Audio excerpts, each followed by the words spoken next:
here? Where's here? A lot of people think this is the Chesapeake Bay. Well, this is not the Chesapeake Bay.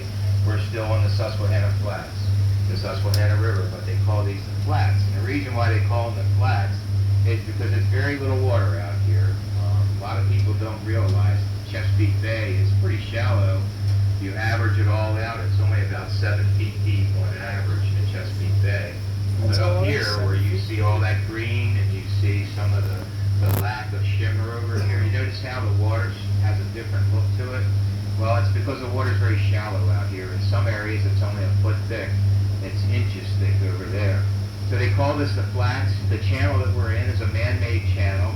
It was dredged out to enable traffic, water traffic, to pass through here from the bay to Havre de Grace.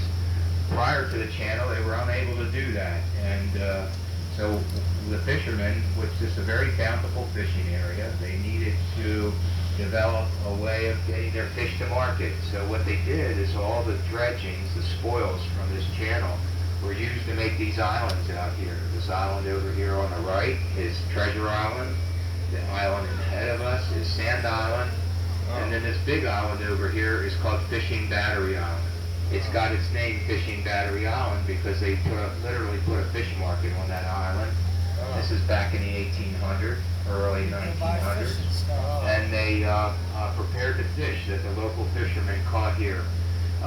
Unfortunately, the bigger ships that needed deeper water from Baltimore, Philadelphia, and Wilmington could get into Fishing Battery Island. And that's what they did. They got a fish market out here. If you were a wealthy person, you could afford fresh fish that was stored on ice. So you have to ask your question, well, where in the early 1900s did they have ice machines? But they got their ice from the river. The ice was harvested from the river during the winter time, stored underground, and then brought out here. So the wealthy people could afford fresh fish. If you were just the average person, you had to settle for salted fish. The landmass in front of us, yeah, you can turn it on. The landmass in front of us is Aberdeen Proving Ground. You're going to see a big white dome over there. That dome is an inflatable building that they use for testing the computers and the fire control systems on tanks. What they do is they'll take a tank in there, they shoot lasers up onto the ceiling, and then the computers track the lasers, and that's how they calibrate the tanks. We're headed, if you look straight ahead now, we're looking towards the Big Elk River on the eastern shore side. That's that far landmass. And the Big Elk River will eventually take you up to the C&D Canal. It's about a 5-mile trip from the beginning of the Elk River up to the C&D Canal. And then the C&D Canal is 14 miles long. If we continued doing that today, we'd eventually go out to the Delaware Bay and then down to the Atlantic Ocean. So we could get to the Bahamas today if you wanted to, but I don't think anybody brought a toothbrush, so I'm not going to be able to do that. All right, so here we are back out on the flats. Some other important things. If you look over to the right, the trees are starting to fill in a little bit, but if you look at the boat at about 3 o'clock to the right of the boat, you'll see the tree lines disturbed over there. That disturbance is the result of a tornado that came across Elk Neck State Park. That was about 2 months ago. And it started out here in the flats of the water spout.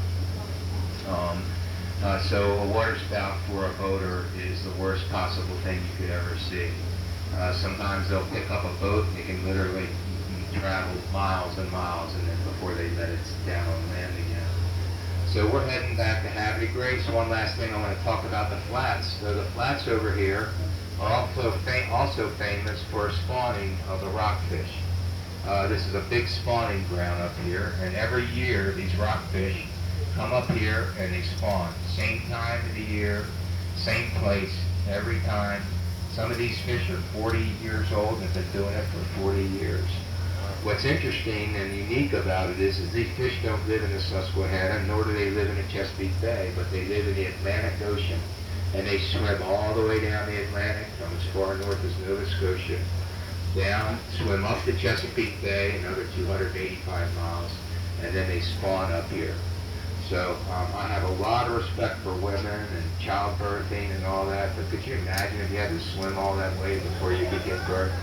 So, Anyway, the flats up here are a pretty famous place for spawning. All right, we're heading back to Havre de Grace. When we get in, I'll get close to the lighthouse so you can get a picture of that. And I'll talk about that building that's up on the hill.